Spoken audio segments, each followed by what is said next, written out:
کسانوں کو براہ راست سبسڈی دینے کا فیصلہ کیا گیا ہے۔ حکومت نے کھاد کارخانوں کے لیے گیس پر سبسڈی ختم کرنے کی منظوری دے دی ہے۔ کھاد کے کارخانوں کو اس وقت 217 روپے فی MMBTU سبسڈی مل رہی ہے۔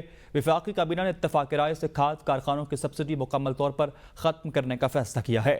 کھاد کے کارخانوں کو 1597 روپے فی MMBTU قیمت پر گیس سپلائی کی جا رہی ہے، جبکہ اس حوالے سے مزید تفصیلات بھی جان لیتے اپنے نمائندے ہمارے ساتھ موجود ہیں شاہد اجمل سے۔ شاہد، آگاہ کیجیے گا اس حوالے سے، کسانوں کو براہ راست سبسڈی دینے کا فیصلہ کیا گیا ہے؟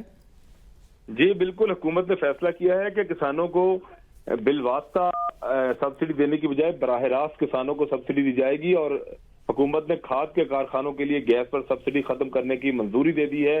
کھاد کے کارخانوں کو اس وقت 217 روپے فی MMBTU سبسڈی مل رہی ہے، اور وفاقی کابینہ نے اتفاق رائے سے کارخانوں کو کھاد کے کارخانوں کو سبسڈی مکمل طور پر ختم کرنے کا فیصلہ کیا ہے، اور کھاد کے کارخانوں کو 1597 روپے فی MMBTU قیمت پر گیس جو ہے سپلائی کی جا رہی ہے۔